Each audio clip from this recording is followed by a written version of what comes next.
Week 6 underway, almost done. We've got 4 o'clock games going on right now. Bunch of real barn burners, but had some good games in the early slate. And just want to welcome everybody to what we are now going to call the Fan Feeder Cast. Ooh. This is your one-stop shop to come out and live react to all the Week 6 action that has happened thus far in that little bitty window in between the 4 o'clock games and the primetime game at nighttime. So come hang out. If you're watching this, make sure you're following us on YouTube. You can subscribe, you can like the video, you can share, you can ring the notification bell, you can do all kinds of things, and all of it helps us. So we appreciate that. Make sure you're following us on Twitter and Instagram and TikTok. And then also, if you can't watch this stream tonight, come watch it, listen to us on the podcast, anywhere podcasts are streamed, wherever you like to listen, whether that's Spotify, Apple, or the forbidden Amazon podcasts. You can find us there. But regardless of all that, it's Cameron here, and I'm joined by Caleb. What's up, Caleb? What is going on? How we feeling? Oh, buddy, what a weird week. Weird, dude. But first thing I'll say is the Monday morning podcast is nice. I don't have to go into it, but nothing hits like a Monday morning. You're pissed off from football, driving into work. Let's be honest, your music gets boring. Turn on Fan Feeder. I like the name, Fan by the way. Feeder. That was cool. Thank you to Alex. Our, give it a Vikings shot. Writer.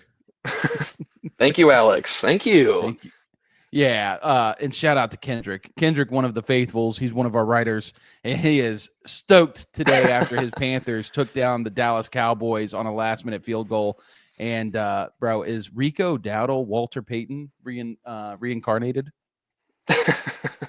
I mean, this guy is just on a freaking tear.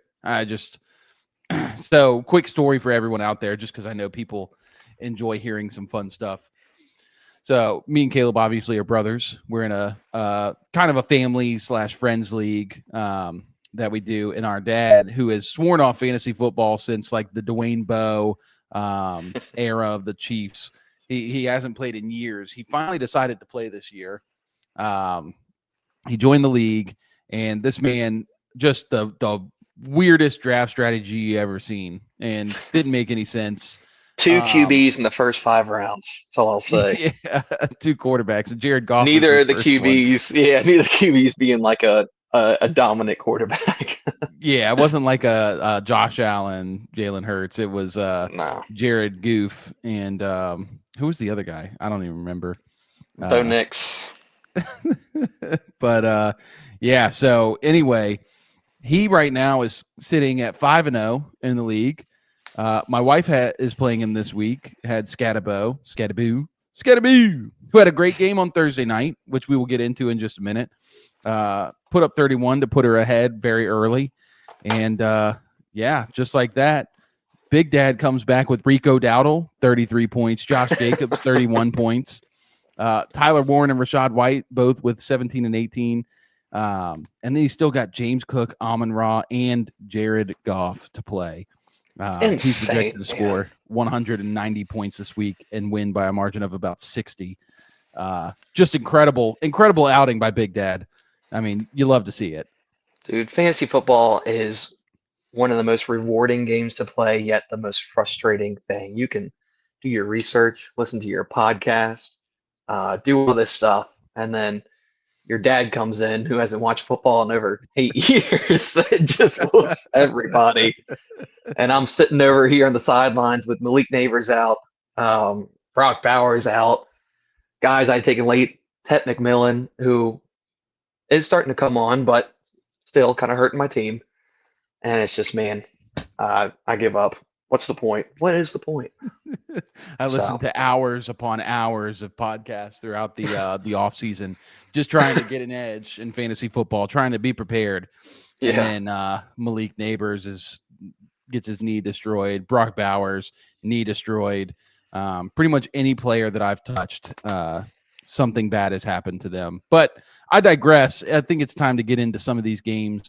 And also one more quick note. We do have some coverage going on tonight for the Sunday night game, which is Chiefs-Lions, and then tomorrow night's primetime game. We've actually got a doubleheader, but there's only one technically primetime game, which would be the Bears versus the Commanders. Bills and Falcons will also play, but we'll have some writers on in a little bit to talk about those games. But first, let's start with that Thursday night game, Caleb. Just like we all predicted, the Philadelphia Eagles march into MetLife and just get absolutely curb stomped by the New York Giants behind Jackson Dart, Wan'Dale Robinson, and Kam Scadaboo. Cabes, what did you take away from this game? Oh, I enjoyed every second. Loved it. Freaking loved it, dude. I had a long Amazing. day of work. I came home. Our washer and dryer had gone out. I had to go back out and get us a washer and dryer. It's late. And I roll back into the house to see that. And everything was good. Everything was okay. I was happy. I mean, I'm not going to keep bashing the Eagles. I think we've kind of said what we need to say about them. But Jackson Dart, man, he just takes the game into his hands. He controls it. He doesn't make rash plays. You know, he'll make some magic happen. I mean, dude's throwing to Wan'Dale Robinson. I don't even know if Darius Slayton played. Lil Jordan Humphrey. Yeah, Lil Jordan. Bro, LJH. That's insane. Yeah. And, the narrative is like, don't run the ball against the Eagles. Don't run the ball against the Eagles. Well, you can't really pass it either, so you can't do anything against the Eagles. But they didn't care. They gave Scadaboo the ball, and he didn't do anything crazy impressive, but he kept chipping at him, and he had a good game. 3 touchdowns. Eagles are in trouble. How much trouble? We'll have to wait and see. But I'm leaning towards they're in some deep doo-doo. Oh yeah. But I don't know. What are you thinking? Yeah, I mean, it was I had talked about this prior to the game that night, and sorry, I should probably not be doing extra things while I'm doing this. And one of the things that I felt was going to happen was that once again the Eagles, they should run the ball against the Giants to, it's a logical thing to do against a really dominant pass rush is to establish the run. You've got one of the best running backs in the NFL. Even though your offensive line hasn't played super well, you got to trust your running backs. And Saquon's a guy that gets better as the game goes on.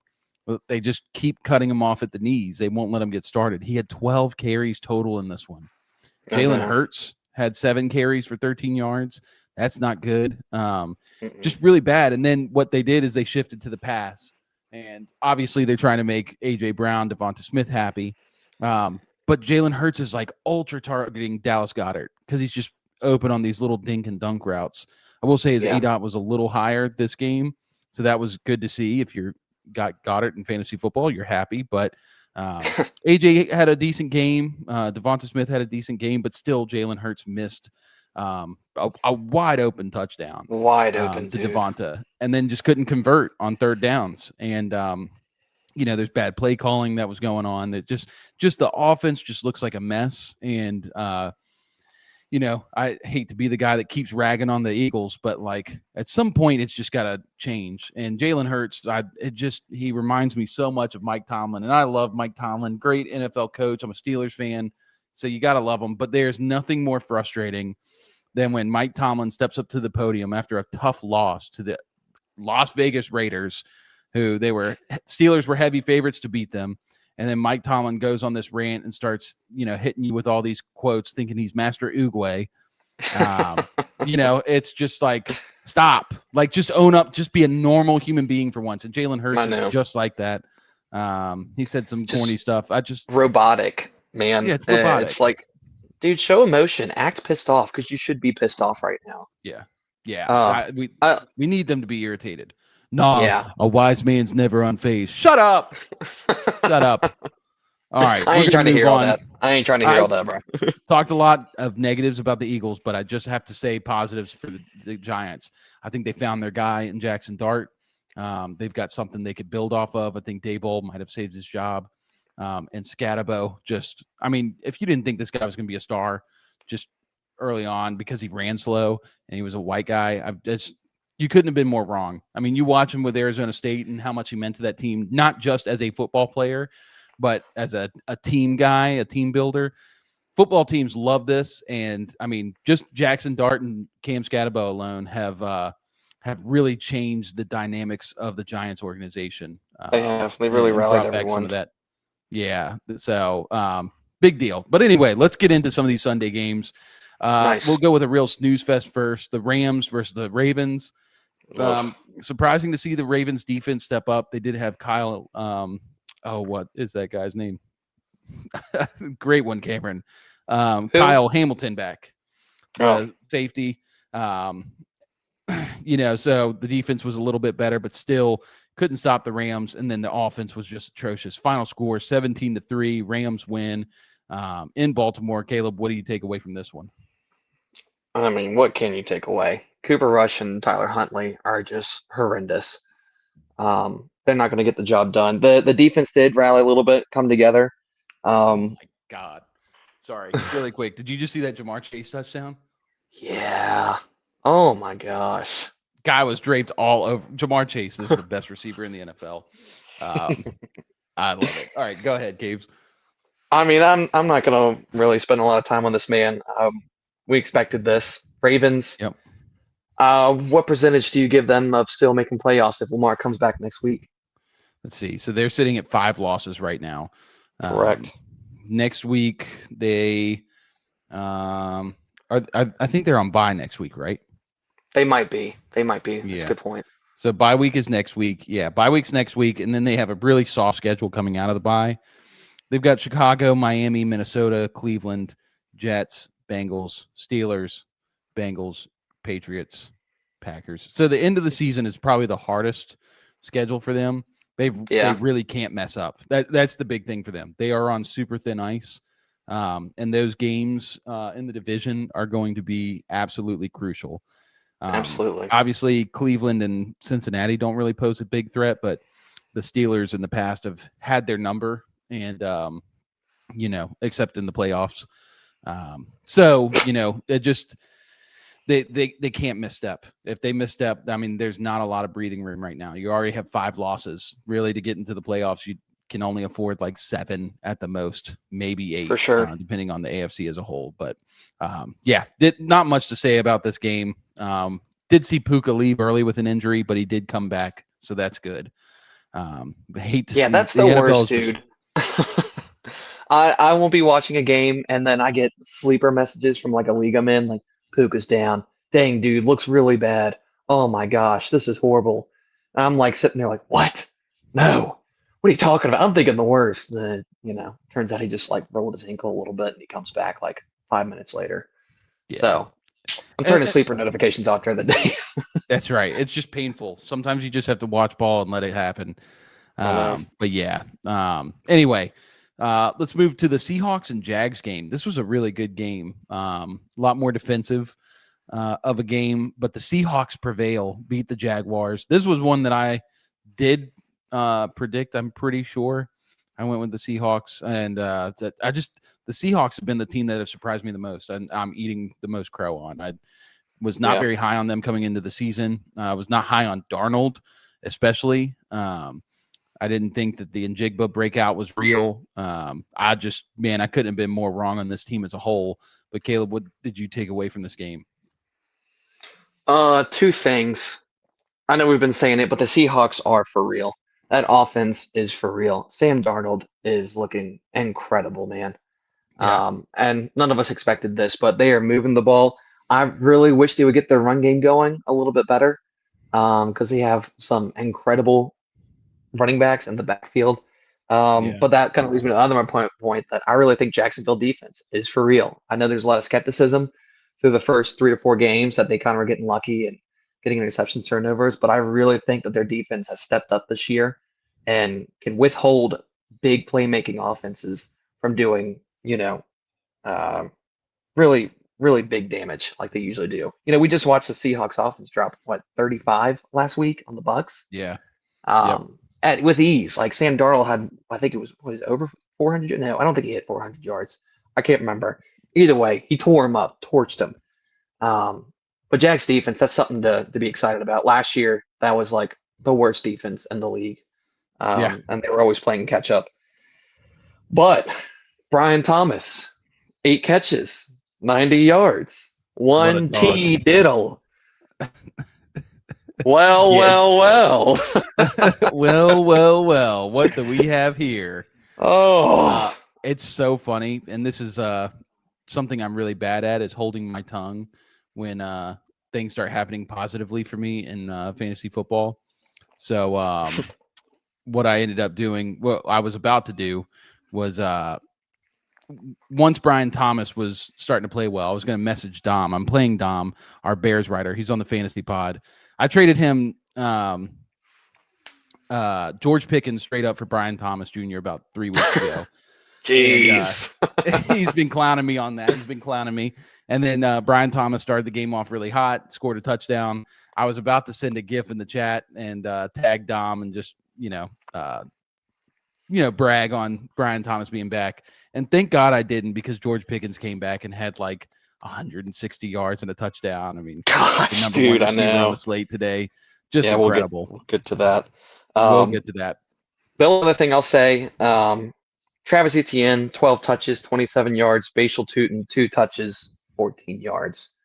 Etienne was running the hot hand, but I think he was running hot because he knew someone was right behind him coming to take his spot. So I really think we're going to start seeing Bashal come in and get more work.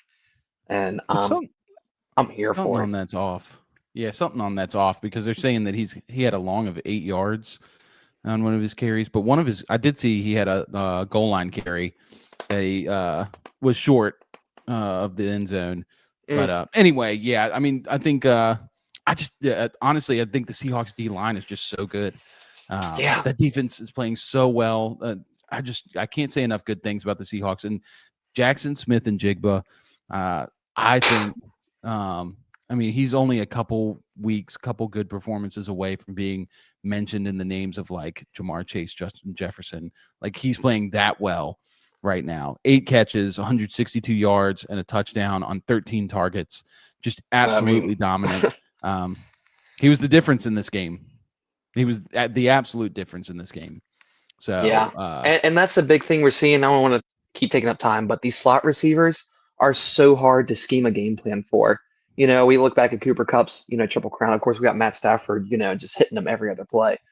But in the slot receiver role, they're running these, underneath. They can run a deeper route. They can take off in just down the field. And it's just so hard to scheme up something against a guy like that. You can't just double team him. It doesn't work like that, especially when he's running, across the middle. So I think we're going to start seeing this in future years of these guys converting to slot receivers, and kind of that becoming a more dominant role. I think we already are seeing it, but I think it's going to become more prominent in the NFL. But yeah, besides that, we can move on. Yep. Sorry, give me 1 second. Yeah, I just I think JSN's even better than just the slot guy that we thought he was. And I think he plays on the outside a lot too. And I'd like to look more at the usage charts and stuff like that. Buccaneers just picked off Mac. Game. Well, not game over. It's still only about a touchdown, but really bad to see for Mac. Yep. So anyway, let's move on. Well, I will ask this. Seahawks dark horse NFC Super Bowl competitor. You buying that or not? What are the odds? I don't know. I got money to spend, man. I mean, that to me, they're only going to get better, especially with the offense gelling more. The defense is just dominant right now. And that game they played without any of their starting corners. Yeah. And you're still missing Mike. No, I'm sorry. I'm thinking someone else. I don't think they're better than the Rams. I don't think they're better than the Buccaneers. And agreed, they still have it's tight with them and San Fran. I agree, they still have a lot to prove, but I think any of those teams on any given day they could beat them. For sure, definitely, I can agree with that. Anyway, all right, let's move on to probably the best game on the slate. Carolina takes on the Dallas Cowboys and wins it 30-27 with a last-minute field goal, riding on the back of all-star running back Rico Dowdle. We mentioned this earlier. 30 carries today.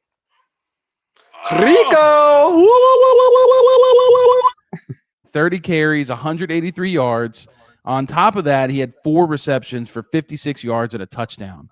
Good Lord, man. Just an absolutely dominant performance. I mean, this is like Christian McCaffrey, like prime. Not saying that Rico is Christian McCaffrey. I definitely don't think he is, but man, dude, he did it last week. He ran over over 200 yards. He's 15 yards short of 200 yards this week, just rushing. But man, I mean, and this was a revenge game. I will say that. And Rico was talking it up, like they better, buckle up. And he's talking all kinds of trash. But man, he backed it up. And I just hats off to Rico Dowdle. What a story. What a game. And what did you take away from this game? Yeah, dude. I mean, at this point, any Dallas Cowboys game is going to be the best game of the week because they are letting so many points being scored on them, and they're putting up points. It's just so fun to watch, man. It's like the Bengals games last year. Every Bengals game was so fun. Yeah. But I'm not trying to take anything from him. Rico Dowdle looks great, but I do think this is a product we're seeing of the Dave Canales run offense. I mean, the dude is a genius, and I think he is so good at scheming up these run plays and these schemes for these running backs. I mean, I think we've kind of covered it in past weeks, but Chuba Hubbard, I mean, you can tell the team doesn't like him. They tried to get other running backs to put in over him, and it just keeps not working out. Yeah, but Chuba Hubbard keeps producing, so it's going to be really interesting to see what happens when Carolina gets an actual running back that they want back there, that they go out and get. Again, Rico Dowdle looked great. And also the offensive line was already kind of, in the works and making of being a top O line in the offseason. And I think it's starting to really come together. But man, dude, George Pickens looks great. It still stinks for Dallas. I think they're missing that wide receiver too. We were hoping it was Ryan. Is it Flournoy? Is that how you pronounce it? Flournoy. Obviously, when CeeDee Lamb gets back, it's going to be sick to watch. But Javonte, I think, was pretty quiet today. 13 carries, 29 yards. Your boy, Ted McMillan, nothing crazy, but 2 touchdowns. That was great to see. I mean, I love seeing fun games like this. Nothing crazy to say about either team, but it's just super fun to watch these lever-in teams just duke it out, man. It was just good to see the Panthers come back and, keep fighting. And yeah, they're doing the right thing. They're always a better offense when they're more dependent on the run than they are on Bryce Young. I think correct that it's just too much of a moment for Bryce. He just has shown us over and over again he can't handle it. But when he can, trust his run game, he's a lot better of a player because he doesn't have to force anything. But the only thing I'll mention, and you already said it, was Ted Aroa. 2 touchdowns, pretty quiet day other than that, 3 catches, 29 yards. But this was exactly what I was complaining about in the fantasy football podcast, saying that they just refused to throw to him in the red zone. And I needed that. I need red zone targets. And sure enough, this week is the week that they bring on the red zone targets. So Panthers are now 500. That's right. We got T Green in the chat. Keep pounding. Let's go. Keep pounding, baby. Season's not over. And they are now second in the division. Gosh. So obviously that depends on how the Falcons do tomorrow night. But yeah, really good stuff for the Panthers.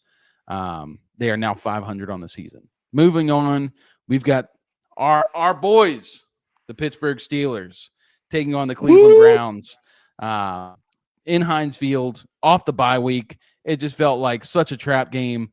And Pittsburgh, unlike years prior, where we come out in these easy win games and just totally disappear, the Steelers win and pretty dominantly win in this one.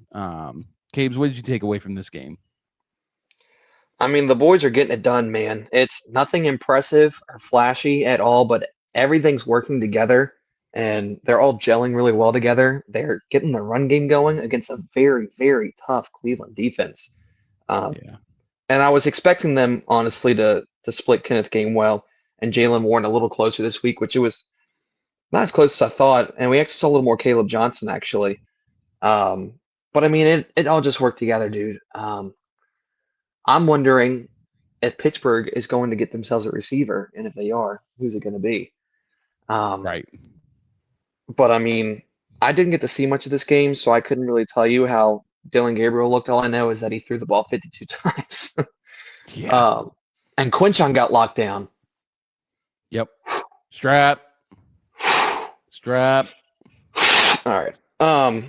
Harold Fannin, your boy had a great week. That was cool to see again. We'll never Yep. know who the tight end one is. They just keep bouncing Well, between each I think other. this was a big change. I mean, Okay. I think I read something that Fannin ran 60% of this the snaps versus Njoku had like 30 or 35% of the snaps. Wow. Okay.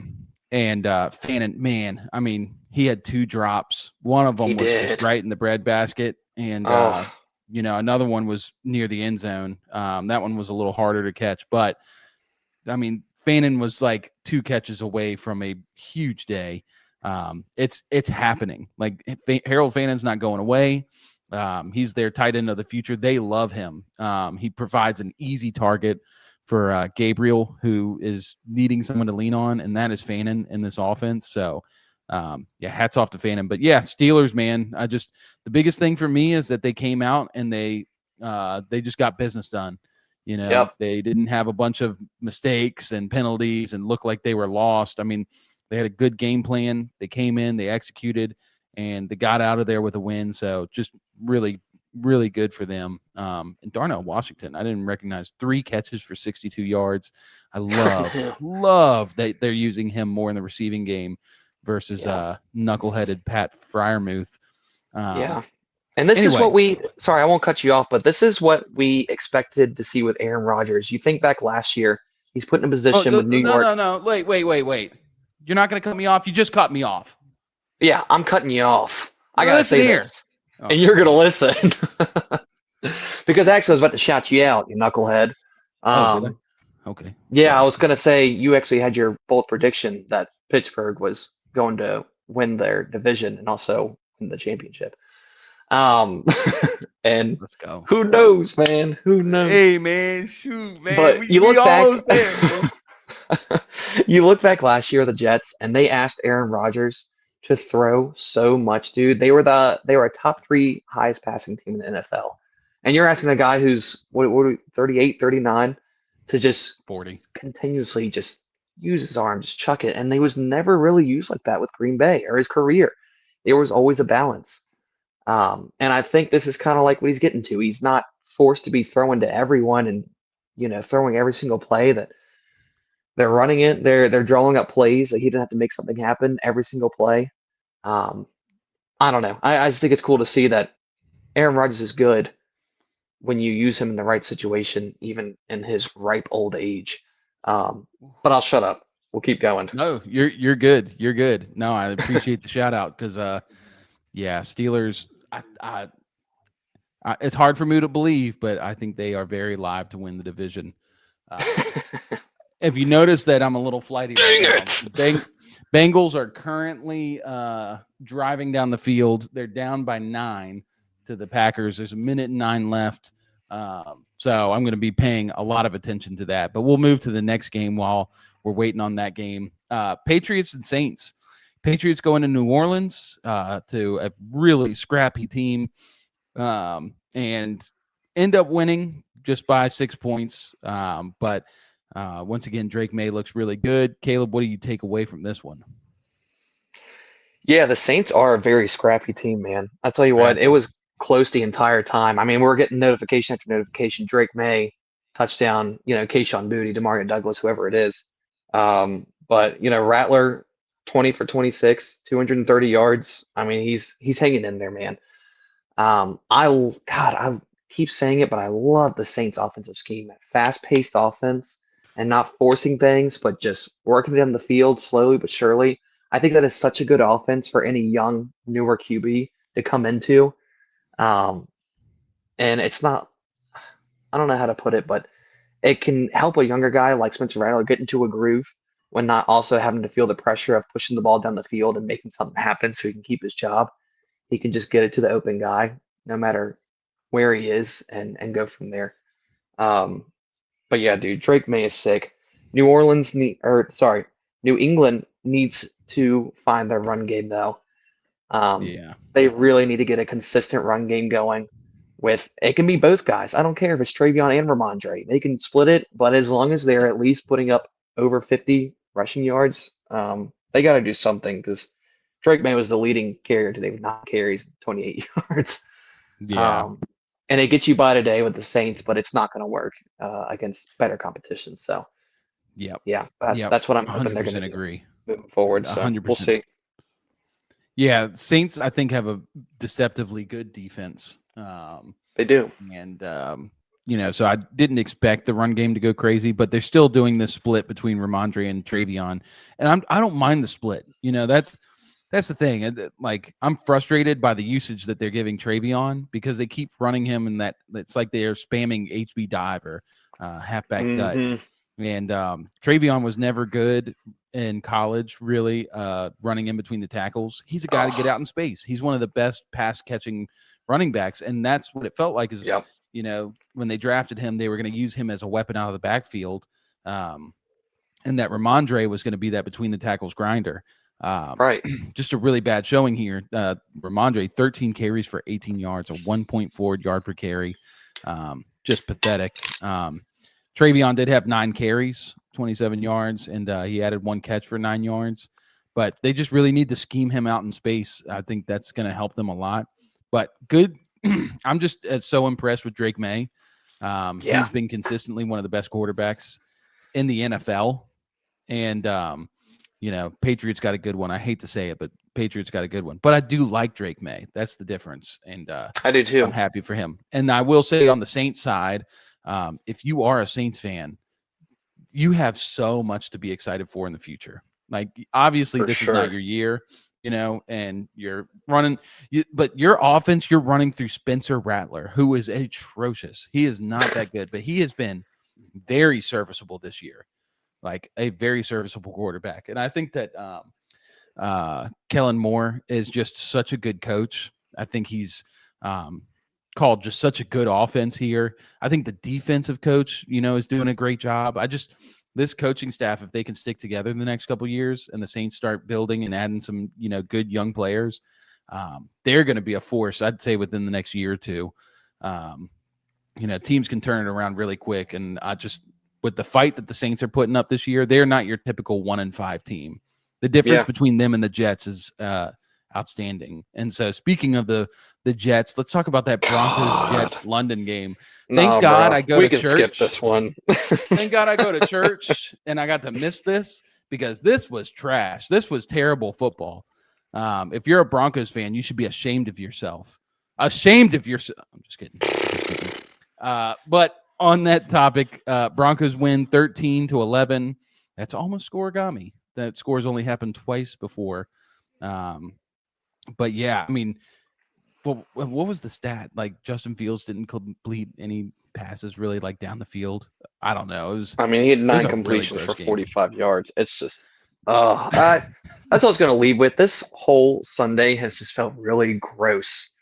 Like, you just worked, 48 hours straight, which I know isn't possible, but pretend you did, and you get home and your shower's not working, and you just feel gross. That's how I felt today watching football games.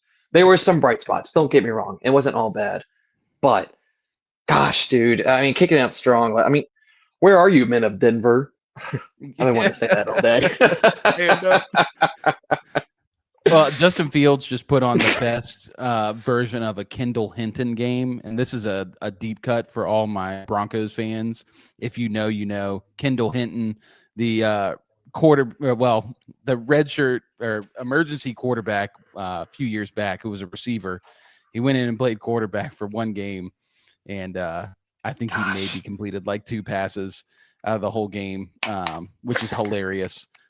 I definitely had him on all my fantasy teams as my quarterback, which is so funny. Man. It hurts. Yeah, just Justin Fields just not good. Not good is the big takeaway here. And yeah, I think the big thing for the Jets was that they had Garrett Wilson just getting locked down by Surtain. So without any other options, like legit no other options. Mason Taylor's okay. But like Josh Reynolds was the leading receiver on this team. Josh Reynolds. If you know a lot about Josh Reynolds, you're a freak, and I am a freak. I know a lot about Josh Reynolds, but Yeah. What's kind yeah, of pissing me off though, what I will say is them not getting Brees and Isaiah Davis more involved in the receiving game. yeah, Um, I know it's not really Justin Fields' game because he likes throwing around scramble, but that's not working either. Isaiah Davis is a great receiving back. Brees is an even better receiving back, and they are just monsters waiting to be unleashed in the backfield. Like I'm talking like Christian McCaffrey level. yeah, Um, and Brees didn't have a single target, not a single target. Isaiah Davis had one target and one catch for -1 yard. Um, I don't know. I feel like the Jets kind of gave up before the season even started, and it looks like they don't want to be out there. And I feel like they don't even want to try to fix things or do things differently yeah, or see where they can get better. It's kind of just like yeah. let's chalk it up and get our first overall draft pick next year, Right. and just enter the year. And I get it, it sucks, but it's still football. It's still your job. Like get out there and do something. Um, and that's pretty harsh. Maybe I don't know the full story, but from a watcher's point of view, that's kind of what I'm seeing. Yeah, it's pretty sad, and I don't really want to spend more time talking about the Jets because it's so sad. And I think I will say to the Jets' defense, the Broncos, man, their defense is so good. Good It pass is. rush, good secondary. It's really starting to all come together for them. But still, like, if you're a Broncos fan, I don't see how you can be encouraged. I saw a bunch of knuckleheads on Twitter talking about Bo Nix and how Bo Nix had a great game. And if your takeaway from this is that he had a bad game, then you don't know ball. I'm like, brother, You I don't. know ball. Bo Nix did not have a good game. If that's a good game No, for you, you will never win a Super Bowl. Like, you have to no. up the standard. Like, I don't know. Anyway, let's talk about this Chargers Dolphins game. This was a really exciting one. Chargers obviously just decimated by injuries, starting a backfield combo of Hassan Haskins and Kamani Vidal, and then Dolphins fighting for Mike McDaniel's job, just fighting to kind of stay alive. Chargers win 29-27. What did you see here, Capes? This is more of a product of LA not taking advantage of turnovers. I mean, 3 interceptions by Tua, dude. He's not the one who kept them in this game by any means. Devon A-Chain is. Yep. Um, Dog. I don't know, man. I like the Chargers a lot, but it looks like they are kind of slowing down from what they were looking like the first 3 weeks, and they need to get back in that rhythm soon, too. They need to get back in their rhythm. Give Justin Herbert control of the game. Let him control the flow, work the ball. I know they're missing Amari Hampton, who I think just read avoided being out for the entire year, but Yeah. will definitely be longer than the 4 week period of the IR, Yep. um, which is definitely sad, big sad. Yeah. And I do want to say, Dave, what's Dave's last name? Dave Roberto. Dave Roberto. So sorry. He asked me, or he asked all of us, do I start Hassan Haskins or Kamani Vidal? And I said Hassan Haskins. Um, It's okay. It's okay because Dave actually texted me privately afterwards. And I told him I told him Vidal. He's such a rat.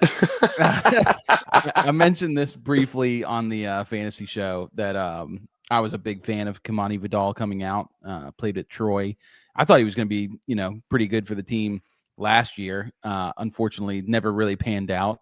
But he finally got his opportunity. Once again, we have to keep in mind this is a Dolphins defense that is so bad, like True. just so bad. So anybody's going to run against him. I don't think Kamani Vidal is going to be rushing for 100 yards in every game until Marion Hampton comes back. But this was a very encouraging game for him. 18 carries, 124 yards, and Hassan Haskins had 6 carries for 14 yards. Harbaugh likes Haskins because he played with him at Michigan, but Haskins is so bad, like has literally been so bad for so long.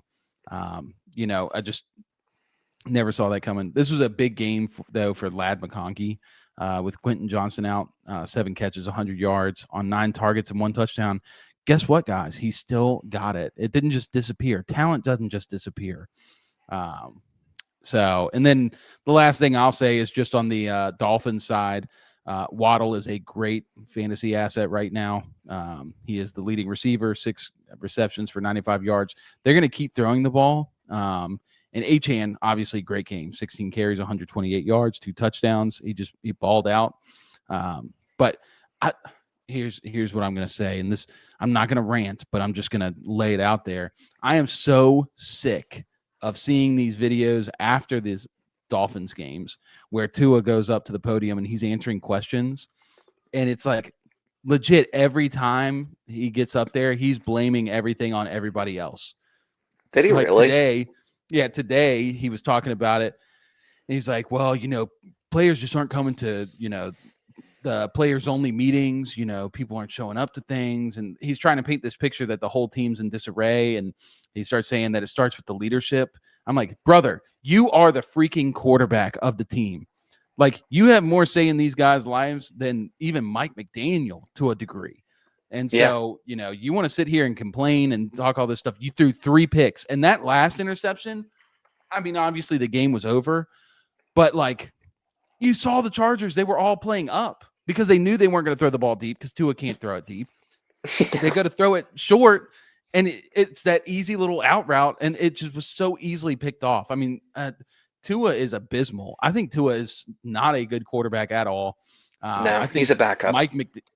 And I cannot wait for the day that Tua gets a job after this without Mike McDaniel, and we really see what Tua's all about, because I don't think Tua is really much of anything at this point in his career. He had some good years, not saying he was all bad all the time. And he's had some really bad injuries, like the hip injury in college. So like, and the concussion stuff. I mean, he's had a lot go on. So I'm not like just dogging him, but like, that's one thing that just irritates the snot out of me, is a player blaming the leadership when you are the guy, you are the quarterback. Like, look in the mirror. Do you have CTE already? All right.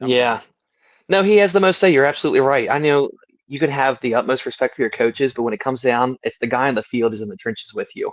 And if you can't lead, if you can't have a say and get these guys, getting their acts right, then you're not going to see anything. And Tua blaming it on other people, man, is just, that's so dog annoying. water. That's so annoying. And I still think that Tua has always been a product of Mike McDaniel's scheme, because dude is an absolute freaking genius. He's a genius. He's not a good head coach, but he's an offensive coordinator.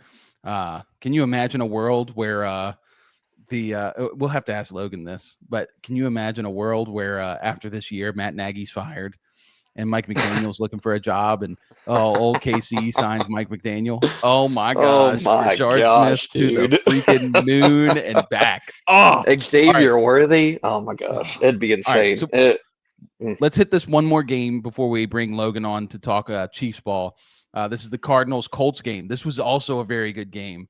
Cardinals lose in the end. They can't score a touchdown in the red zone. They lose 27-31 against the Colts. What did you take away from this game? Jacoby Brissett was the passing leader of the day, 320 yards. And I was really hoping to see if we could see Marvin be who we think Marvin is with him, but sadly he leaves with a concussion early in the game. So maybe we'll never know for this year. I'll tell you right now, Marvin might have had his best game of his career. I could see it. And we're talking Jacoby Brissett, man. This dude's been in the league forever as backup. Jacoby Brissett is hilarious to watch play, because it's like the pass rush just instantly gets like plus 10 to all their stats and their attributes. Like, they just break through the offensive line, and he is always getting slung to the ground every throw. And yet he sticks in the whole game and plays well. I mean, hats off to Jacoby Brissett. Great game for him. Right. I mean, we never saw this with Kyler, though. Zay Jones, 5 catches for 80 yards. Trey McBride, 8 catches, 72 yards, and a touchdown. Touchdown being the most impressive part of that stat. Michael Wilson, 4 catches, 45 yards. Like, we're seeing them move the ball with this guy. These no-name receivers. I actually used to love Zay Jones back in the day. That's besides the point. The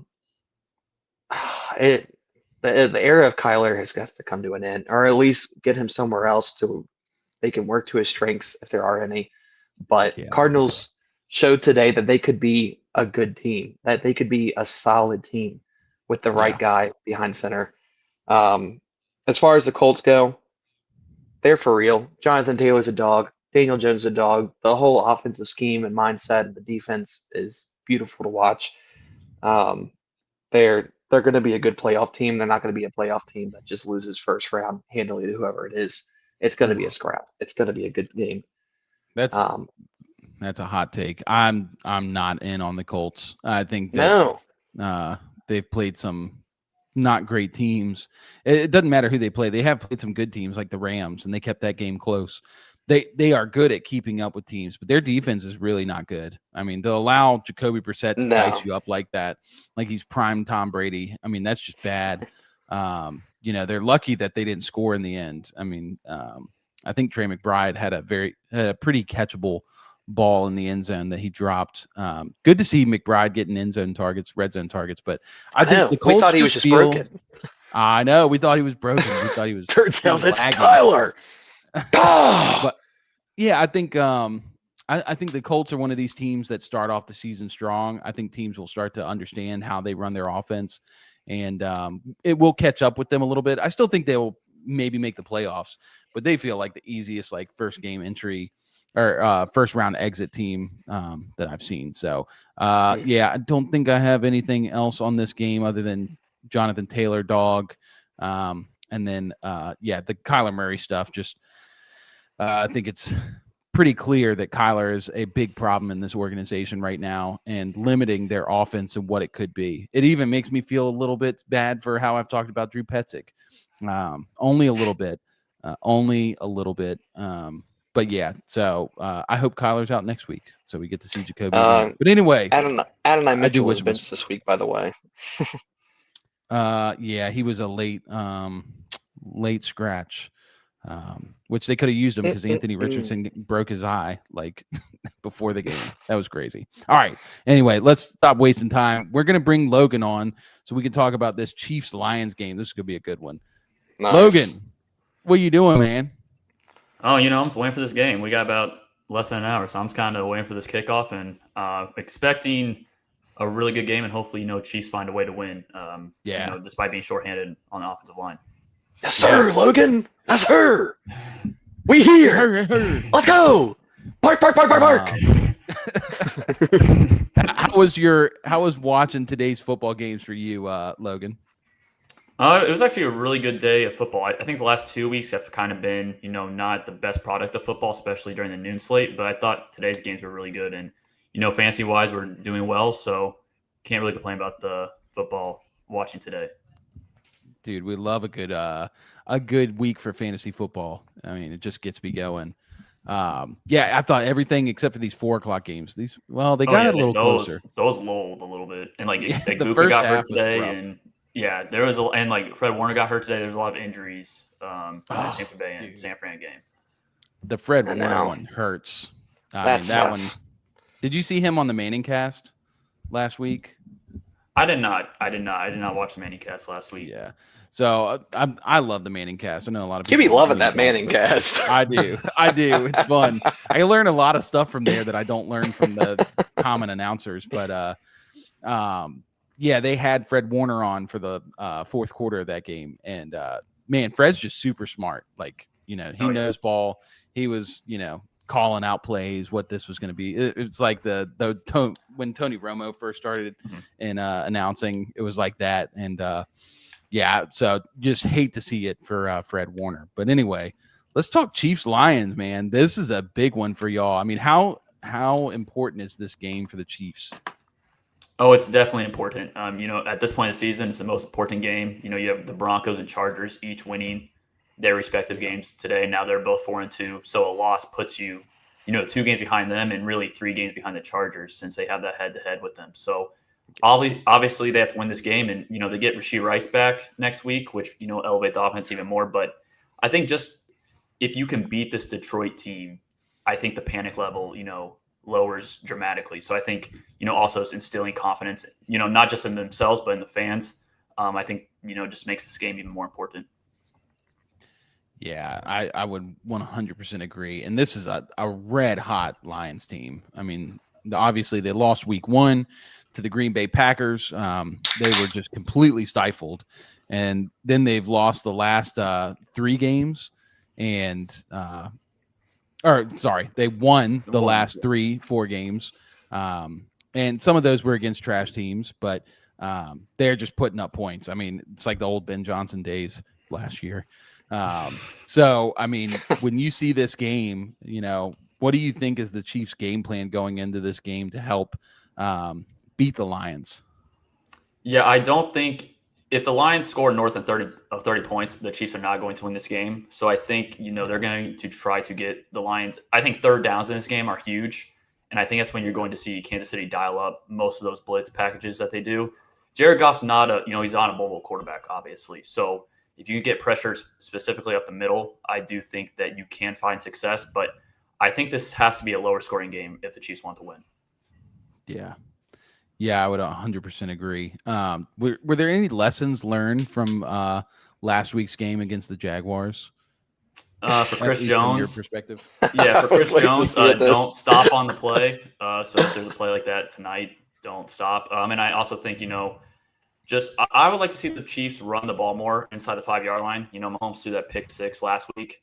I would kind of like to see the Chiefs rely more on the run game. It's not a great rushing attack, but when you throw near the goal line, you're more susceptible to having those type of plays happen to you. And I think, Kareem Hunt's a good goal line back. I think Pacheco can still be serviceable around those areas. But yeah, I think the Chiefs, hopefully they can also exploit, Detroit has some injuries in the secondary as well. But I'm just hoping that, Chiefs, stay ahead of the chains and don't really, shoot themselves in the foot. Yeah. Yeah, I definitely agree. I think that obviously the Chris Jones one, that was bad. Bad to be caught on film.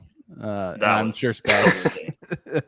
Somebody I saw on Twitter, because the reason I saw it on Twitter was somebody was saying that was like how Aaron Donald was near the end of his career. Just kind of giving up, but it, was not a good sign. So you hate to see that. But yeah, I think the Chiefs run game has been the biggest difference from last year. Obviously last year they, ran the ball quite a lot. They had to, because they had such few weapons in the receiving game. Pacheco gets hurt. They got old man Kareem Hunt. They do have Rashard Smith, but how do you see this running game? Like, how do you see them being successful with this running game? Is there something they can do to make it better? I mean, it's really going to be tough when you don't have Josh Simmons in the lineup tonight. I think what I would do is I would have Isaiah Pacheco take the primary carries, and then Kareem Hunt they clearly trust on third downs, and Rashard Smith, those two would probably split the third down work. But for running the ball, I don't know what else they could possibly do to make it better. I think they're just going to keep, just basically running up the middle and hope that they break explosive play here or there. But I don't know exactly what they can do to improve the running game. But I would just bring in Carson Steele. Well, Carson Steele, I don't think he's even on the team anymore. Dang it. All right, well, they're screwed. Yeah. I don't know what to tell you.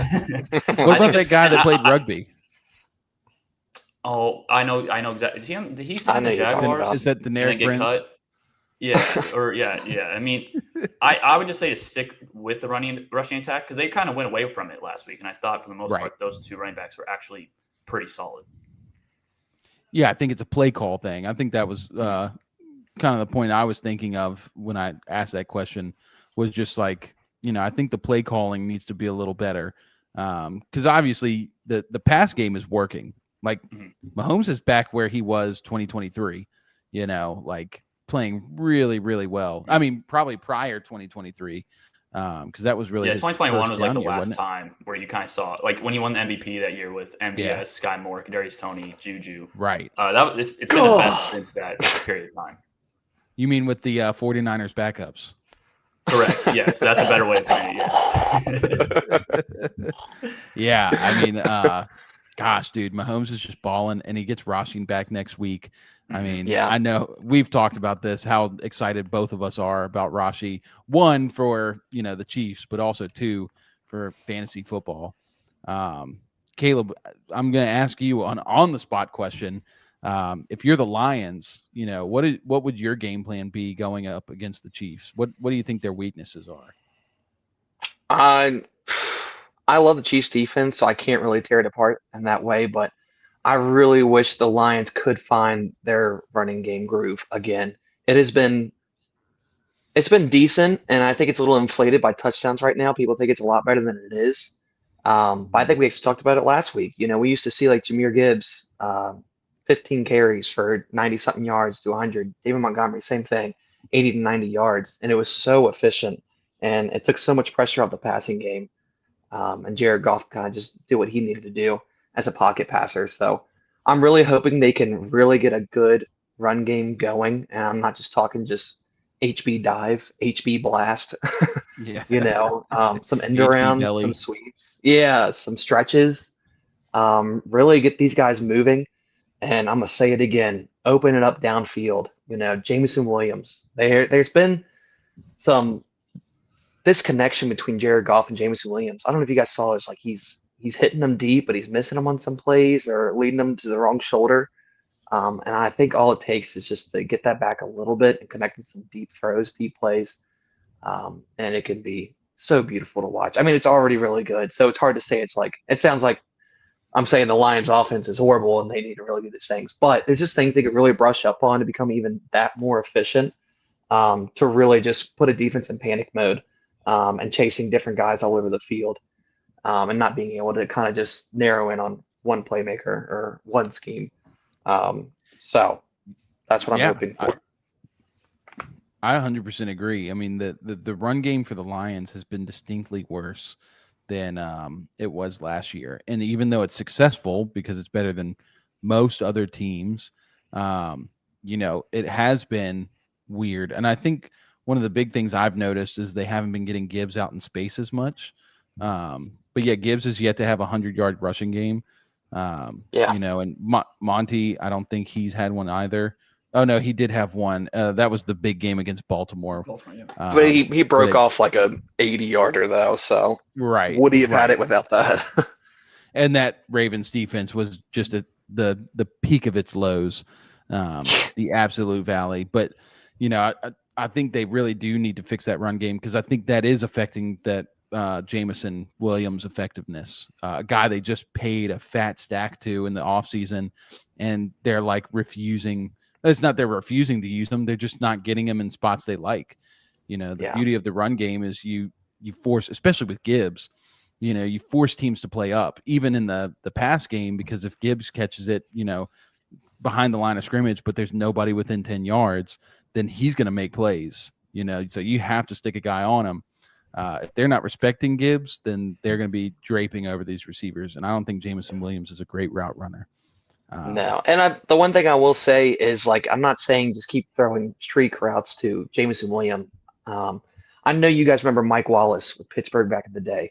So fun to watch, but it's kind of similar. It's like not these crazy high target games, but they hit him these deep crosses, deep posts, and then he would do the rest with his legs, and the middle of the field opens up down the field for him in such a beautiful way, and you can just rip off these huge chunk plays.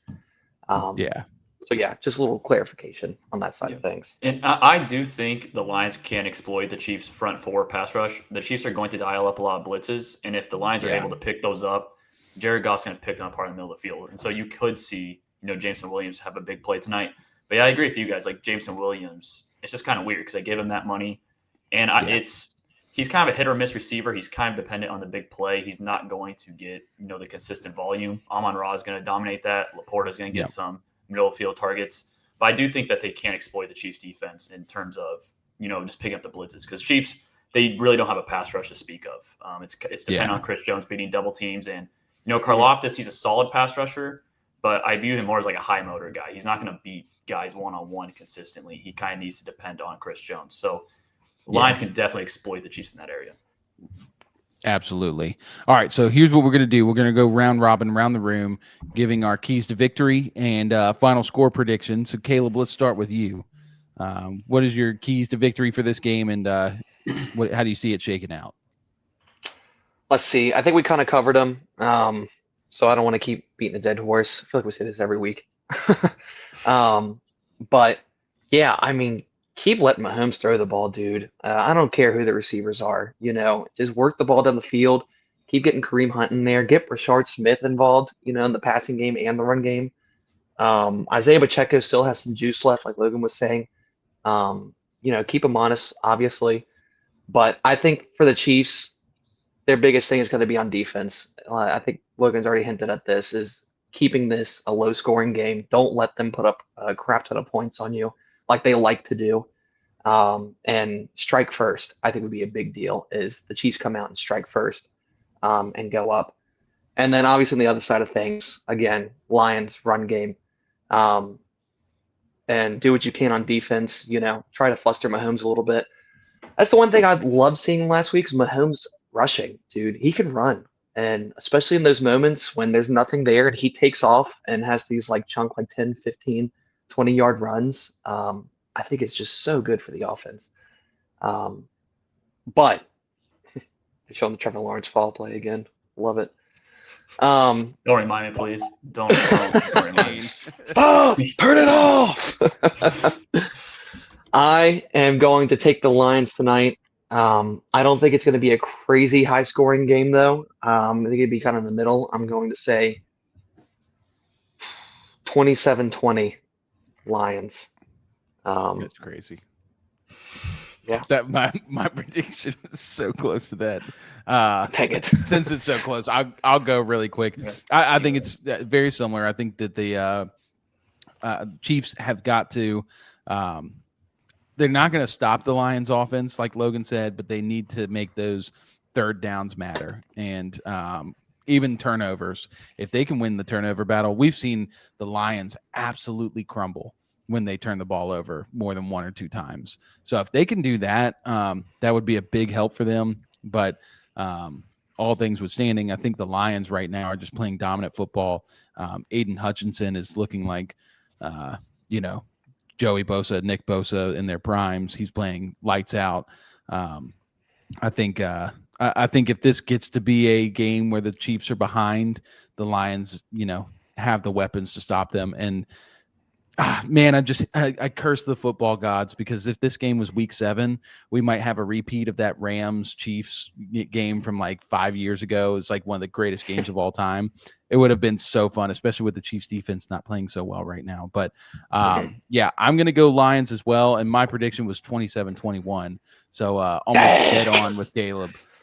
So Logan, let's hear what you got, man.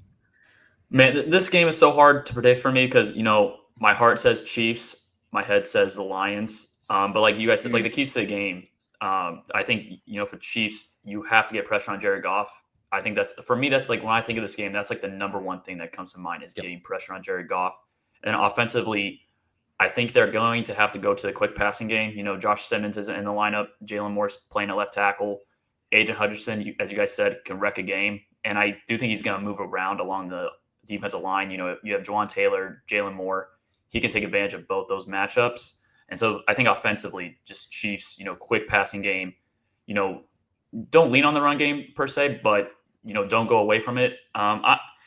It's really tough because Chiefs in this spot, desperation at home. The defense typically plays better at home. I'm going to say, and this, I don't really have a lot, of super confidence in this, but I'm going to say Chiefs 26. I'll say Detroit 23. That'll be my prediction. Nice. I love it. Yes, sir. I like that. I'll go with it. I like want that. the Chiefs to win. But yeah, it's going to be a good game no matter what. Yeah. This is one, you kind of want to stay up for. East Coast dads down bad tonight. All right, Logan, did you want to hang around or you want to head out and get ready for the game? I was going to get ready for the game if you don't mind. All right, dude. Go ahead, man. I do appreciate I'm sorry, guys. I do appreciate you having me on, though. I appreciate it. Go enjoy the game, man. Go enjoy the Thank game. you. Yeah. You guys do the same. And we'll see you next time. Yes, sir. Great to see you, Logan. You too, Caleb. All right.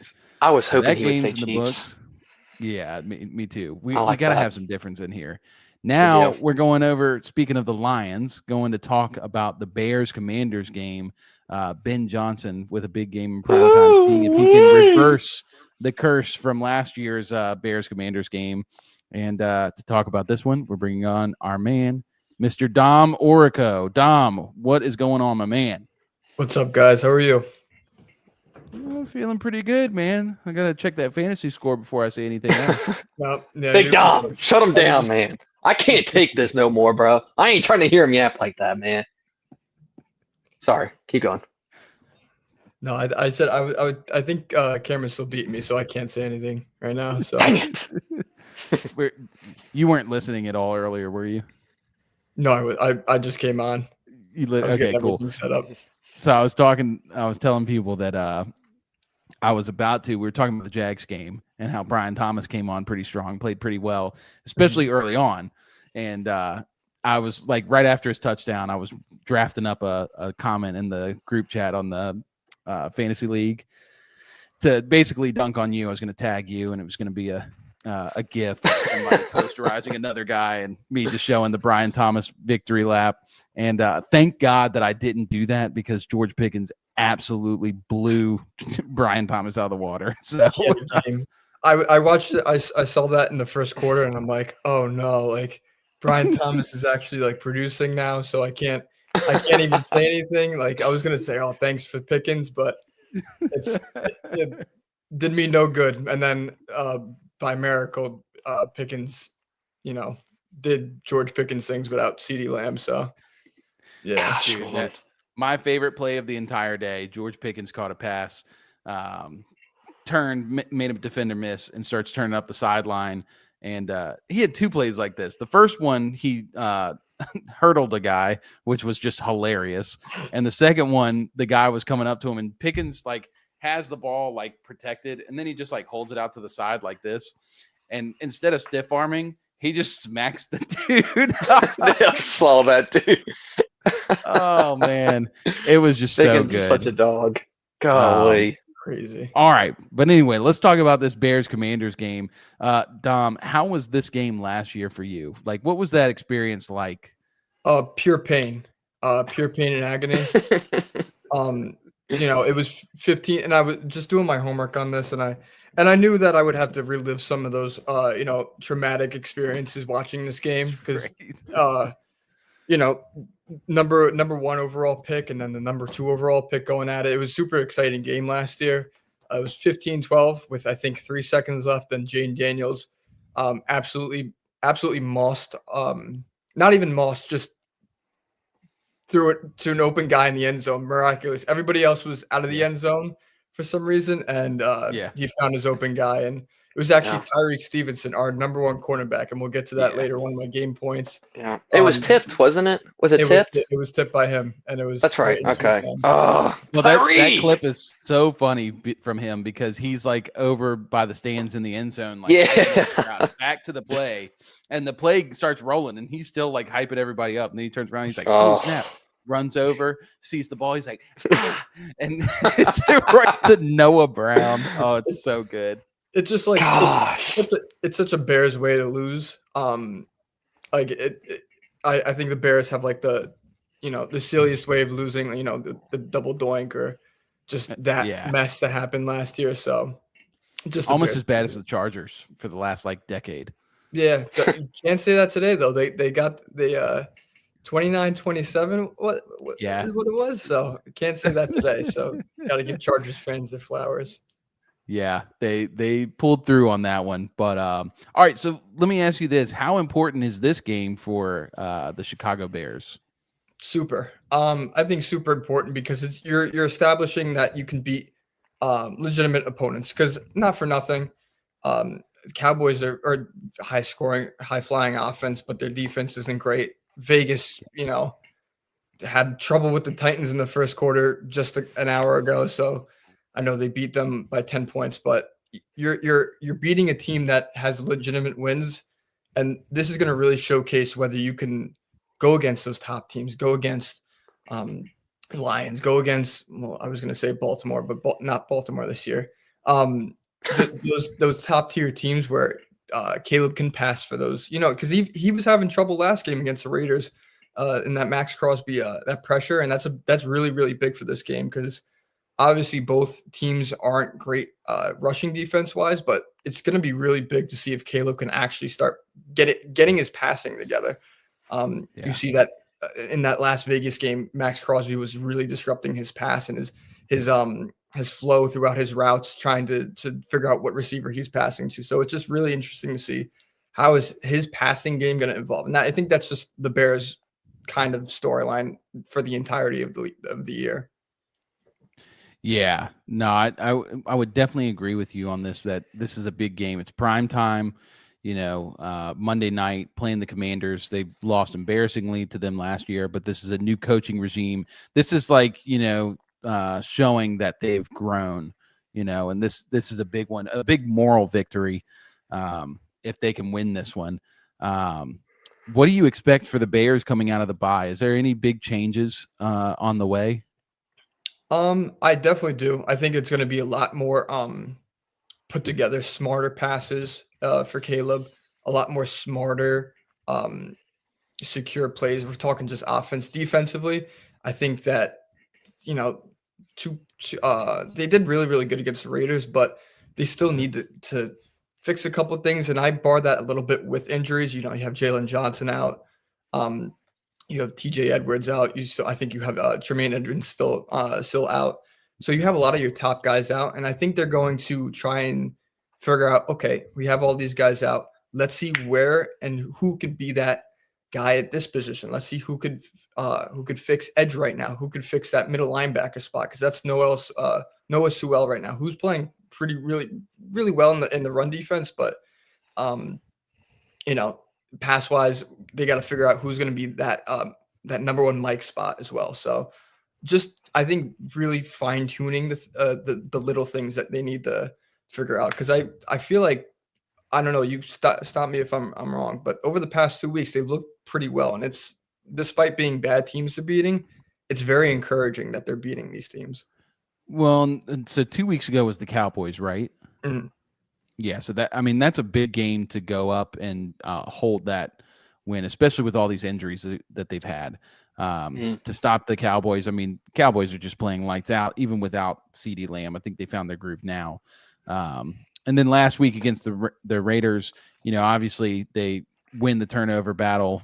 Geno Smith not playing very well. Struggled mightily against Ashton Genty, which I think that's your big fear coming into this game. Because second to Ashton Genty and rookie running backs is only Bill Krosky Merritt, who has now seized the starter job. Do you see any changes with both Luther Burden and Colston Loveland's usage? I've seen some tweets hinting towards it coming out of the bye. Obviously, I'm like really anxious to see this happen because I love Luther and I also love Colston. But I want to be realistic. So realistically, do you think that there will be an uptick in usage for these guys? Yeah, I definitely, especially for Luther Burden, I think they're going to continue to use Loveland the way they're using him, which I don't think is a bad thing. I think that going into it, everybody knew that, Kmet's the number one guy. They're going to ease Loveland into that, and there's no really need to rush him into it. They have plenty of weapons on offense. I do think Luther Burden's going to get an uptick in his targets, especially in those deep routes. They really fell in love with him. I know that touchdown, I think it was against the I forgot who, either the Cowboys or the Lions. But I know he had a deep touchdown that I know you texted the group chat and oh yeah, went a little wild about that. Good reason. But I think they really fell in love with him in that. They have DJ Moore in that short and intermediate range. Rome Odunze is that playmaker, and they're going to try to stretch the field with Luther Burden and then use him as a Jameson Williams, use him as an Xavier Worthy, talking about tonight, the Lions and Chiefs. Use him as that deep threat. And I think there's a lot of that. That's what they were missing for Caleb, because he can throw all these deep balls all he wants, but if you're not throwing your short intermediate passes and getting the run game established, there is no Luther Burden deep. So right. I think like you said, like I said before, the fine tuning things, I think that's going to be where they're really going to find success with him. Yeah, that's how I see this offense ascending, is building up Caleb's ability to do those quick, 3-step drop, just go to your first read, hit them, even if it's short, even if you're like, oh, this guy could get open deep. I saw something in the coverage. Like, there was too much of that year one for Caleb. And that's what led to so many sacks and, him just having a poor accuracy, efficiency rating. Ben Johnson really wants him to build his confidence through those short passes, short and intermediate, and then build up to the big play.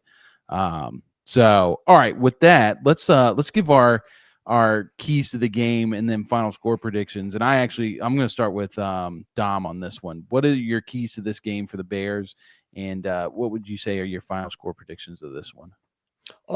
So my main keys are the wide receiver and cornerback matchups this game. No Terry, no Jalen Johnson, potentially no Debo. So a lot of those skill positions are going to be gone. So I want to see who steps up big in this offense.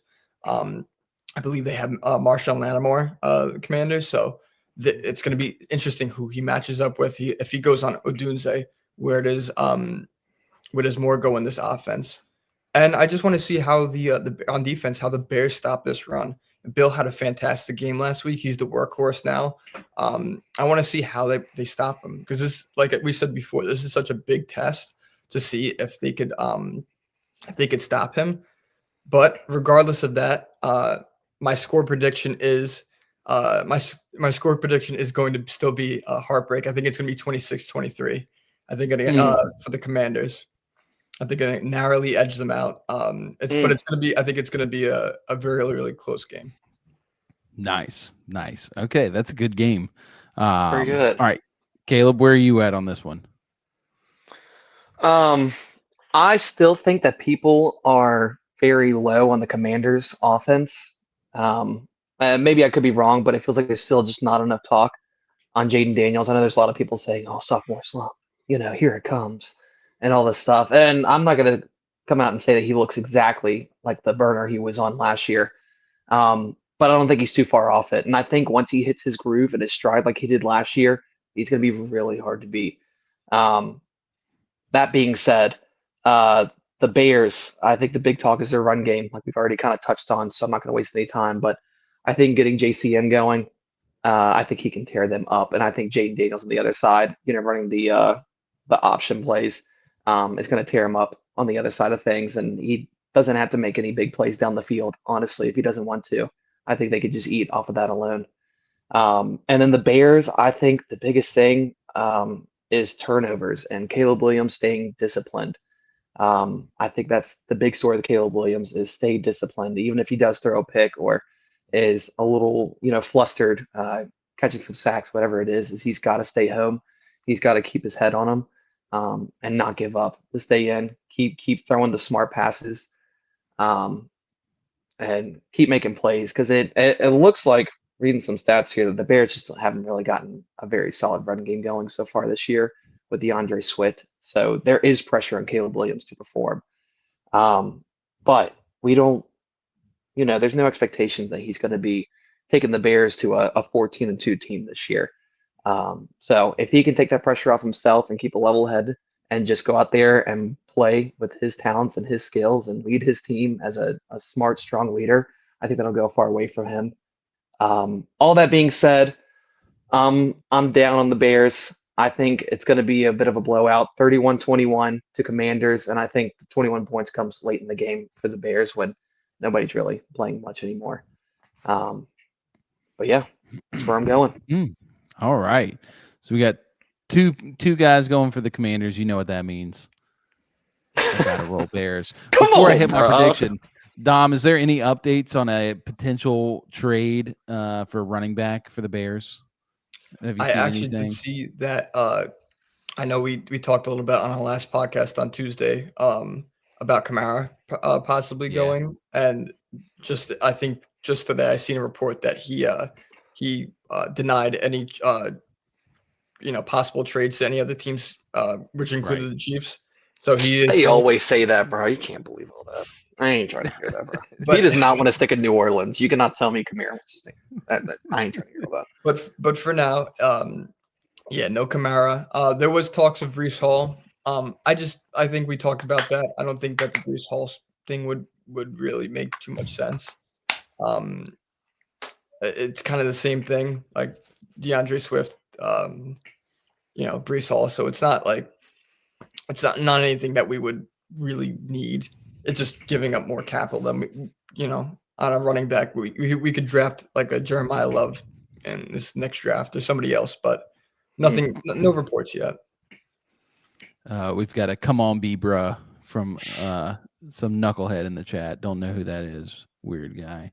I didn't see I it. Who think was that it? Bowen. Did you see Oh, no. it was Bowen. That's my other brother. Of course, he had to hop in here. So, I think I won't talk on the trade rumors. I think that they desperately need a running back. Monunga is not working out. Roshan Johnson, I don't even know if he's been healthy all year. I think he has Whoa. been. Like, I don't know. And Swift is good at things, but he's not helping the team but so much. So anyway, this game, I just think the Bears have really started to click. I think their offense has started to pick up. They are playing that efficient ball. Caleb's, you can tell he's very conscious and aware of his completions versus, incompletions. That's the word I'm looking for. Great one, Cameron. He's very conscious of that. And sometimes he doesn't want to throw the ball away, I can tell, because he doesn't want that incompletion on his stat book. But that's the way Ben's programmed him, is you need to be at 75% completion. That's how he got with Goff. And so, Caleb's being very careful with the ball, which is good to see. I think the Commanders are just, struggling right now. Obviously, Jaden Daniels got hurt after week 2, and I don't think it's a Jaden Daniels problem. I think it's just a team-wide problem. They had a good game last week against the Chargers, but as we've seen, the Chargers they're struggling all the way around. I mean, the offensive line is just decimated. They got farmers out there playing offensive line, and on the defense, it's just the defensive line's playing really bad too. I just think the Commanders are still struggling. They're banged up in the receiving room. Jaden doesn't have his number one guy. Obviously, he might have Debo, which he likes Debo a lot. I think the key for them is running the ball. They got to run the ball over this Bears defense. And, if they can't do that, if they run away from that too, they're going to lose. I think the Bears, they just need to keep playing this efficient ball and playing this move the chains game. I think that's really what they've simplified it down to, is move the chains, move the chains, move the chains. They're not, just going out for the big play, but so I think Caleb's playing well. I think I can't bet against them. They are the underdogs in this one. So I'm going Bears, and I'll say, I'm going to say 31-28 Bears. I'm going to say this is a high scoring game, back and forth, and Bears win it. So that's my take. You like that? I am also predicting Luther Burden to have an uptick in usage. I'd like to see him up at about 50-60% of the snaps, because Olamide Zaccheaus is not him, bruh. I was about to say, gosh, if he can't outplay Olamide, then what are we doing here? Look, Ben Johnson's a great offensive mind, great coach, but I will not be gaslit into thinking that Olamide Zaccheaus is better than Luther Burden. Yeah, get out of here with that trash. No. I ain't trying to hear that, bro. So anyway, Dom, thanks for being on, my man. We've got 5-10 minutes. We're going to cover 3 more games. If you want to hang out and talk about these games really quick, you're more than welcome. But if you got to go. No, I'll stay. Cool. All right. Well, we're going Sure, Dom. to the best game on the slate. Titans, Raiders. Come on, bro. Raiders win it 20-10. They moved to 2-4. Titans 1-5. Game Ward has a pretty rough game. What did you guys see from this? Let me hear from Dom. What did you see from this game? Oh, no, Jacoby Myers, terrible. It was I watched the first half of it thinking, oh, no Bowers. We knew Ashton Genty was gonna have a great game. But oh my gosh, Geno Smith is just allergic to throwing the ball, but he's more allergic to throwing the ball to Jacoby Myers. And just when a guy like Myers has a better season last year than Devonta Adams, you have to put him on your when you're scanning for your targets. He has to be one of the number one guys, especially with your best tight end in the league out. Yeah. You have to look for him. And I think that was part of it. I mean, they still won just because I think the Titans were just a dumpster fire. Dumpster. And just coaching in general. I don't even want to get on the field, but I'll let you guys take that. But yeah, just the coaching is atrocious. Caves, what'd you see from this one? I was gonna butt in, but it just irritates me so bad. Then you have Brock Bowers, and he stays pretty quiet. Then Michael Mayer comes in and has 7 targets with 5 catches. All of a sudden, I'm like, Gino, you knucklehead. You remember Bowers was out this game. I know, that's what I'm saying. It was, you're just saying as soon as he's out, he wants Bowers to use Michael Mayer. Now he wants to use the tight end. Right. Yeah. Right. Obviously, I know with a name like Brock Bowers, you're going to draw a little more attention than someone like Michael Mayer. I get that, but still, yeah. I mean, this is just a mid-off, another one of those.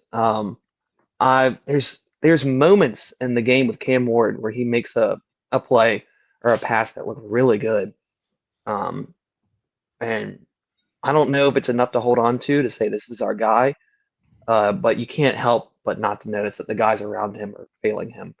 And that's the O-line, the receivers. Calvin Ridley led this game early, his only decent receiving option. And now he's running with Van Jefferson, Chigakonkwo, and Alec Amanor. So I'm feeling it's not too bad, but he's a 4th-round pick. So yeah. And at least last week I was watching him, he had some bad drops. And I'm like, oh my gosh, this is horrible. I'm still holding out for Cam Ward. I do think it's going to be better days. I'm just really hoping they can build around him and not fail him like we've seen other QBs in the league, not given the proper weapons to use. So we'll see. Gino is on his way to the bench. I know they won, but golly, dude. The interception he threw in this game was so ugly. So ugly. I didn't see but yeah. I don't know what's wrong with Gino, man. I had higher expectations for him this year, but he's letting me down. He's letting me down. Gino throws the best Jameis Winston interception I've ever seen. directly to not even like a tip ball, just right at him. Yeah. Oh man, that year that Jameis had the 30 for 30 season, I had drafted both Mike Evans, Chris Godwin, and Jameis all on the same team. Unintentionally, they just all fell to me, and so it was just a wild ride because like they were scoring tons of points. But Jameis, I was watching Buccaneers games, and I think one of them was the one. I don't know if you've seen the highlight, but he's like, Jameis has got the ball, and I know who you're talking about. He keeps hitching, and he hitches all the way past the line of scrimmage by like 10 yards. It gets like the first down. Oh God, Jameis Winston is an all-time NFL player. But yeah, this game was just gross. I mean, kind of what I expected. I thought the Raiders would come in and win this one. The Titans are just a true rebuild team. I mean, their offensive line is atrocious. They cannot protect Cam Ward and give him time to make throws. Even when Cam has time, he, like Caleb said, he's throwing to freaking Van Jefferson and Chig and Alec Amanor, which, no slight to those guys, but I mean, this is just a terrible like receiving room for him to play with. Raiders on the other side, they did get Genty the ball quite a lot. And I don't know about y'all, but every time I see Ashton Genty run the ball outside and he's one-on-one with a corner, I've never felt more confident in my life that he's going to get past that guy. Yeah. There's a lot of other guys that who was the guy? There was a game last week. Oh no, it was what was the game Thursday? I don't know. There was one game recently where there was a screen pass. They threw it to the running back, and he swung out, and he started, running down the field and had a blocker out there, a receiver blocking a DB, and he ran right into it was Bashal Tootin. It was Monday night. Bashal Tootin caught a screen, and he ran straight into the corner, and I was like, what?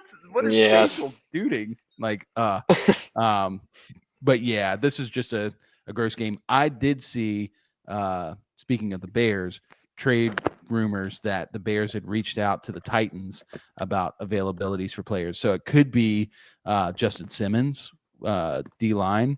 I think he's available, but I also think that Tony Pollard is somebody that would be cheap and would be a good 1-2 punch with DeAndre Swift.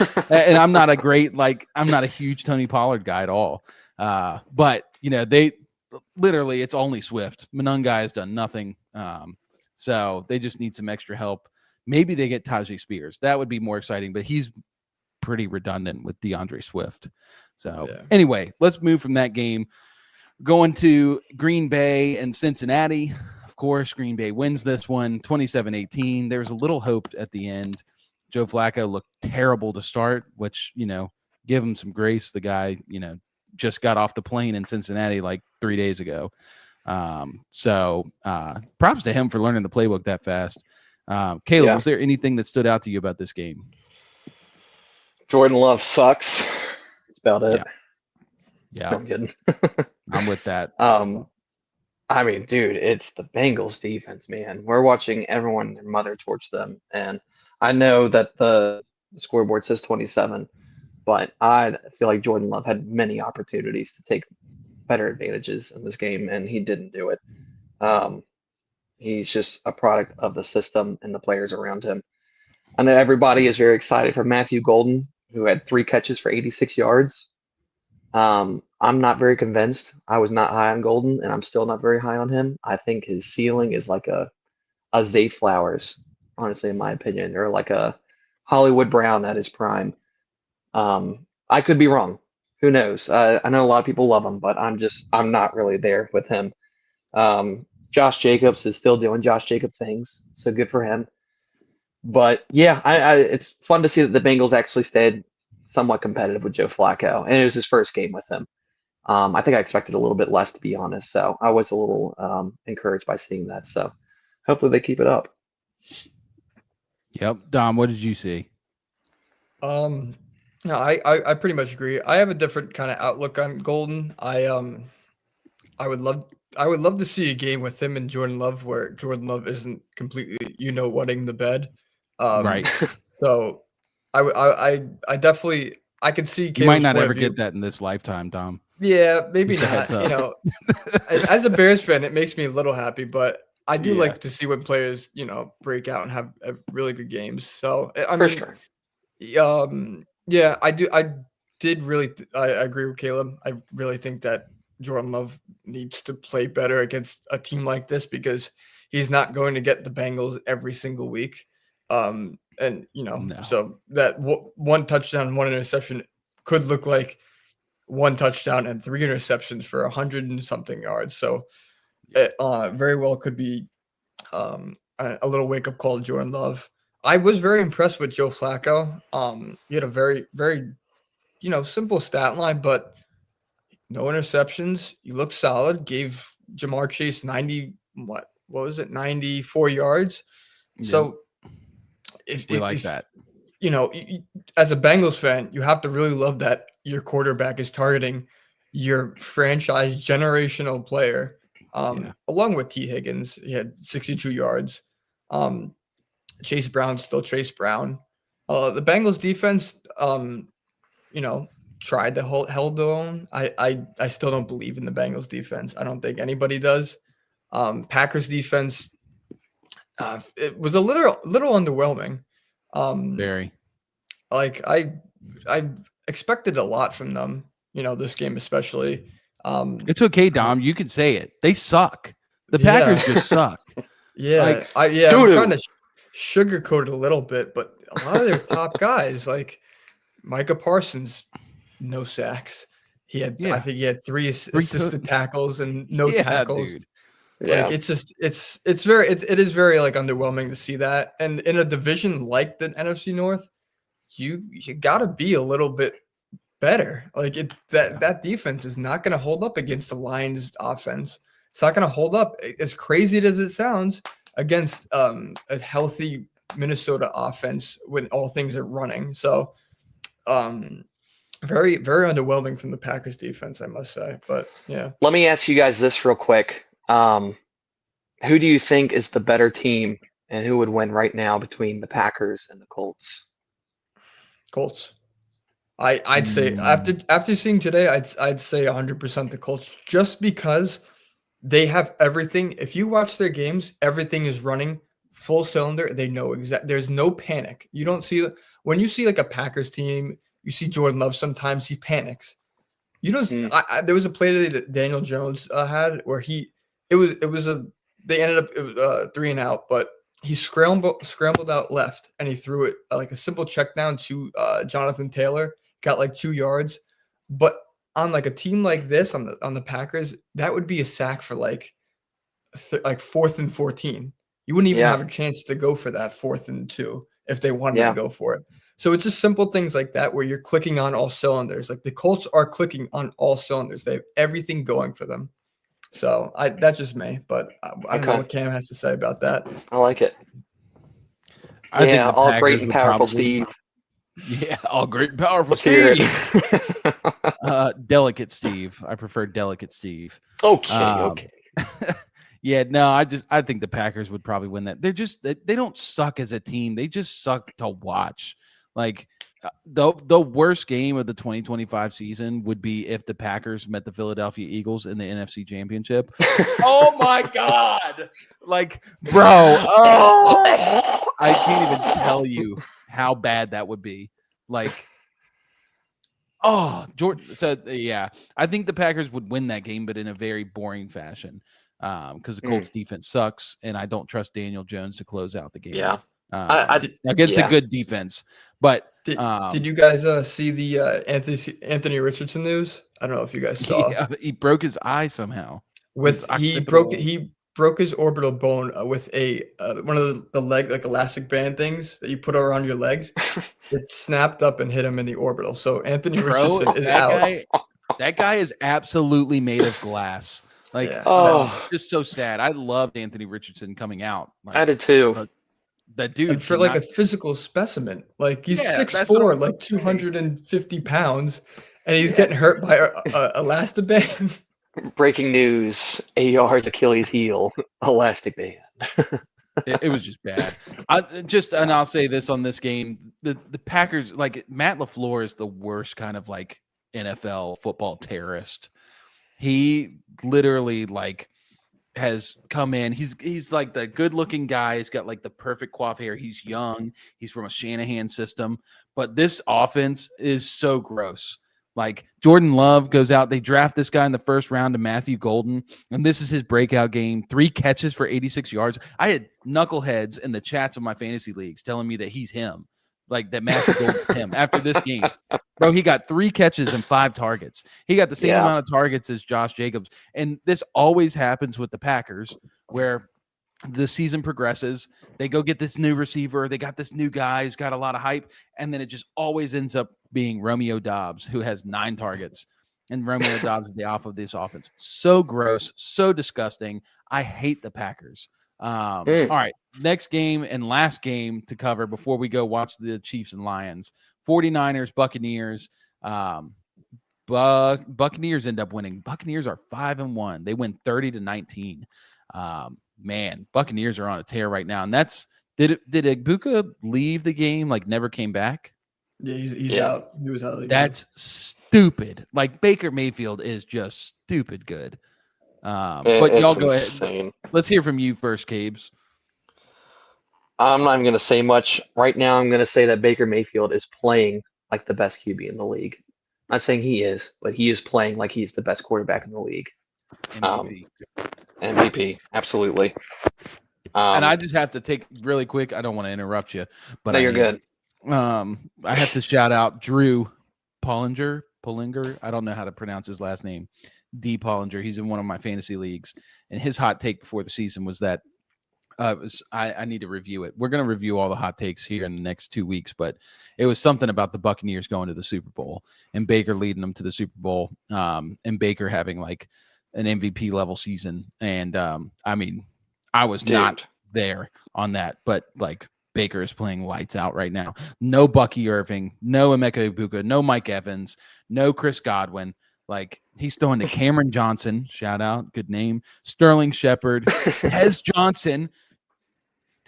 We love Tez Johnson. Like these are his guys, and then he's running the ball with Rashad White and Sean Tucker, and still putting up 30 points and beating the San Francisco 49ers, who just beat the Rams on national television.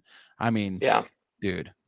The one play of that whole game was 3rd and something, like 12, 3rd and 13. I don't know if you guys saw it, but the 2 defensive guys, linemen, come in, collapse on them. They squeeze him. There, he's going down, and he tucks his head and pops out like a freaking pimple, and then takes off. Pump fakes like 4 times, breaks like 3 or 4 different tackles. Stretches out, gets the first down, and it's just the most insane thing you'll ever see from a QB like Baker Mayfield, and he's playing like the best QB in the league. I'll leave it at that. It's insane. Dom, what'd you see from this one? I kind of cringed up a little bit when I saw poor Fred Warner have to get carted off like that. That was pretty sucks. Bad to watch. His leg looked like Warner.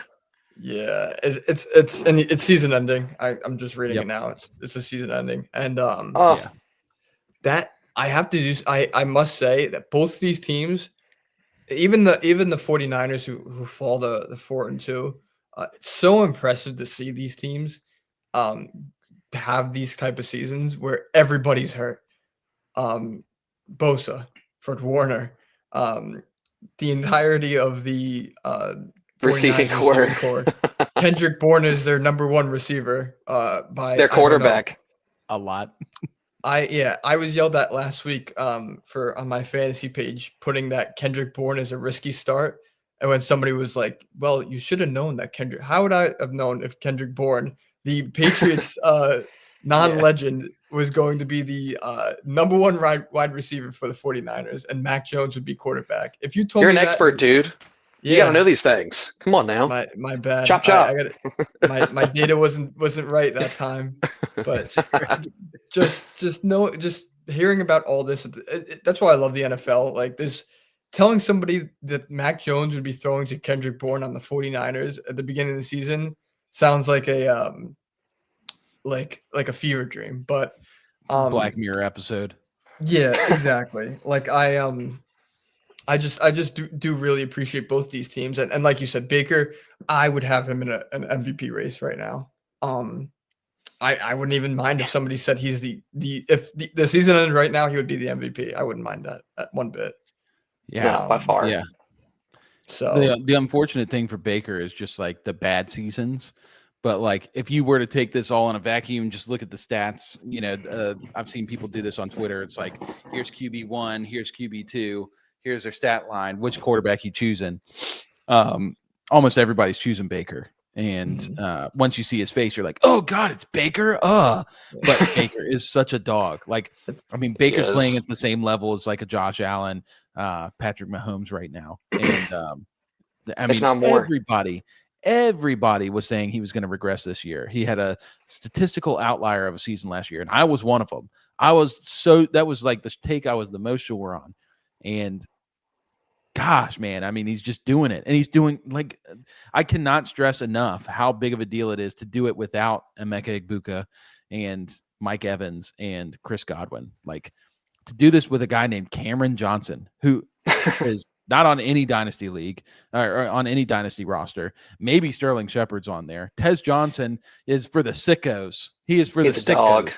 Tez is a dog. I love Tez. He weighs about like a third of my weight. But it's like just Baker's playing lights out. That's all I can say about that. So anyway, that is all of the week 6 games.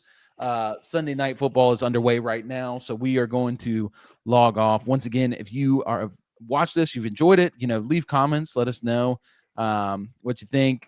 Make sure you're subscribed to the YouTube channel and share us with your friends. Hit the notification bell. We go live this week on Tuesday night to talk fantasy. We're going live Thursday night to look at all the games for the upcoming slate.